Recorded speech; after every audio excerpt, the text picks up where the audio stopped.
Okay, how to win at exams. Now that might seem like a strange thing to say win, but that's actually what you're trying to do.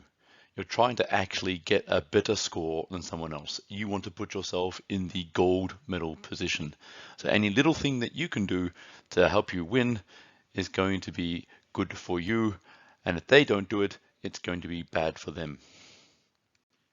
So how to study? Genuinely attempt the problem. Surprisingly, how many people do not actually sit down and have a good go. If you genuinely attempt the problem, you will actually have a better chance of remembering what you've learned.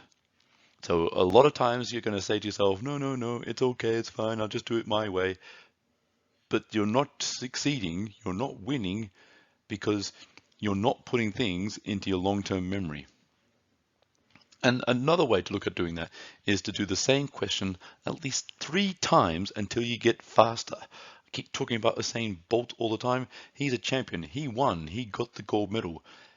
He did his running, his practice over and over again. Left foot, right foot, left foot, right foot, until his technique was perfect. So he could beat anyone else. That's what you need to do with your exams.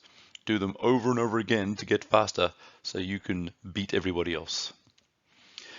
Make notes of the things you do not know. We'll talk about this a bit more later, but don't waste time writing down stuff you already know. That's the stuff that's already in your long-term memory. We're trying to look at getting stuff we don't know into our long-term memory so that we can be more efficient with our study. 1 plus 1 equals 2. Do you need to write that down? No, because you've got it in your long-term memory. Uh, Use your calculator yourself. Surprisingly, how often you say, oh, can you just do that those numbers for me? Oh yeah, that looks good. I'll write that number down. You're not developing the muscle memory.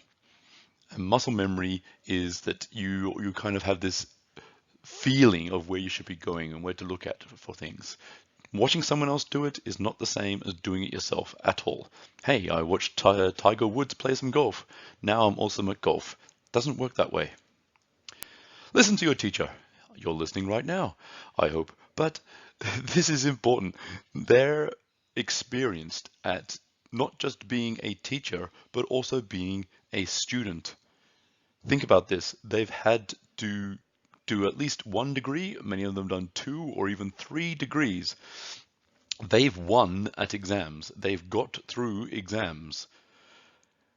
The people who don't go through our exams don't generally become teachers. So listen to your teacher. They do know what they're talking about. They've been where you are now. They might be there again. They might do some more degrees. And ask for help. That's what your teacher's there for. Ask them for help. Use them. They're your resource. Now let's have a look how to study not. So listen to music. I know what you're thinking. You're thinking, but my brain works better. It's calming and helps me focus. So your brain, this big kind of pinky blob. Now think about this. You need, when you're learning something new, you need 100% of your brain focusing on your task. You do not need a big chunk of your brain taken up with music. That's my music, reducing the amount of brain power I have got to focus on my new study. If you're doing something boring like the washing up and adding 1 plus 1 equals 2, you can do that easily without using your full brain. But when you're trying to learn something new, you need 100% of your brain. Drink energy drinks. Wow, what a big mistake. These things do get in your brain. It's basically like fireworks going off in your brain. And you run around going, woo, I'm really doing great. Wow, woo, yay, fantastic. And you're not remembering a damn thing. And you're probably going to like judge yourself in both these cases, listening to the music or drinking energy drinks. You're probably sitting there going, I'm doing awesome. I'm really focused. I'm really getting this. And then later on, you'll find that you haven't remembered anything. And you're like, why aren't I remembering all these things? I felt awesome when I was doing my practice. That's the reason why. And you're not unique or special or fantastical or the exception. You're a human being like the rest of us. It doesn't work for anybody. Anybody. And it doesn't matter what kind of music you're listening to or what energy drink you're drinking. It's not going to work. Hey, play with your mobile phone. No one can multitask either. Again, we have to go back to that idea. We want 100% of our brain focusing on the learning. If you're playing with your mobile phone, you're distracted. Half your brain is wondering about Instagram or Snapchat. The other half of your brain's kind of going, oh, geez, I wish I had some more brain to be focusing on the maths. Again, this is how not to study. Stare at the book for hours. No awards for that. Get frustrated and confused. Now, this is again a problem with your brain. So you have your little brain. It looks like a kind of a cloudy lump there. There's a part of your brain called the amygdala, and this helps things get out. It's kind of like the doorkeeper for the rest of your brain. If you feel frustrated or confused and you're not getting things, you start to have these black cloud moments, yes? And what happens is this gets shut down.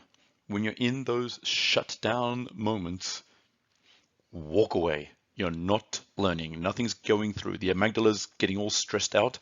You need to go for a walk. Get yourself a glass of water. No, genuinely, a glass of water. It helps flush away the hormone cortisol. I believe that's the name of that angry, frustrated hormone that makes you feel horrid. There's no point. You're not learning. Walk away. How else to study? Not. Let's rewrite the textbook. There's no awards for that. Trust me, I'm a teacher. Writing a textbook is a pain. Rewriting it, what's the point? It's beautiful, it's pretty, it's nicely laid out. You got the best looking notes in the world. Not helping you at all. Very, very slow, very inefficient. You've got a limited time. Focus on what you need to learn, not what you've already learnt. Hey, watch other people do the maths and convince yourself, yeah, I get it. I'm going to ace the exam. Do it yourself. Can't emphasize that enough. Sat next to someone who was smart? Yeah, well, that person's not going to be able to help you on the exam. At least I hope they won't help you during the exam. So do it yourself. Not have your own textbook or calculator. It's amazing how people just still refuse to have their own materials. If you don't have easy access to the textbook, you can't look at questions, or if you're looking at past exam papers, or the calculator. Oh, I borrow my mate's calculator. What? During the exam? Don't think so. Practice when you can using the textbook, past exam papers, and your own calculator. And the other one, give up because it's too hard. Doesn't matter. I'll do really well on another subject. Why would you limit your choices? And also, it's not that hard. Maybe the problem is you've been listening to music and distracted by your phone and just not doing what you should have done in the whole first place. So, how to study? Here's another thing you should not do. You're not smarter than a teacher. That's why they're at the front of the room telling you how to do the maths. You might actually spot a mistake your teacher does sometimes, but remember, your teacher has probably done this many times before, and the people writing the exams are normally teachers who are teaching now, and they've been teaching this for many years. So they do know what they're talking about, hopefully most of the time. All right, the correct technique. What you should be doing. Remove all those distractions. You don't need your music, you don't need your phone, etc. Drink lots of water. As I said, it tends to flush away stress hormones, and it doesn't give you weird highs where you think you're doing awesome and you're not. And also, it does have the other benefit that you do have to go up and take a break and walk away from staring at textbooks or screens and go to the toilet, which is a little bit of exercise and a little bit of break and get you time to stretch. Do focus on past exams and practice exams. Cannot emphasize this enough. There are tricks that they know that students get wrong every year, and they will put them on the exam year after year after year. You need to have like in competition practice, yes? So Usain Bolt, he wants to win the Olympics. It's not the first time he's ever had a competitive race, is it? He wants to practice on other competitions until he gets for the big game at the end. And that's what you need to do, is look at the exam papers, not just textbook questions or stuff. If you're doing an exam, you're practicing being in the competition situation. Do each exam at least 3 times. We're going to talk about how to do those 3 times. I believe it's Elevate is the organization that talks about this. Okay, the correct technique. I like to call this one open book, open time. So you're going to sit there and you're going to take notes of what you don't know. So you're going to have a piece of paper and you just scribble away all the stuff you are learning as you're going through the exam. Stuff that you're a bit rusty on or not sure of, any of that stuff goes on there. Don't write down anything you do know. So it's a separate piece of paper from where you're actually doing your working. These are the notes, okay? And especially for multiple choice questions, figure out why the other answers are wrong. This is a really useful technique because that hints towards what they think you're going to get wrong and also helps you find efficiencies in your answers. So, oh, I could have just shortcut to that. Okay. The second time, you close your book, close your notes, you have them near you, but they're turned over or covered up. Keep them physically close. And this is the weird part. You will be able to visualize what's on those notes. And when you can visualize what's there, it's going to shift from short-term memory to long-term memory without the music and the fizzy drinks getting in the way. And then you'll start to really remember stuff and you're really now focusing on what you don't know.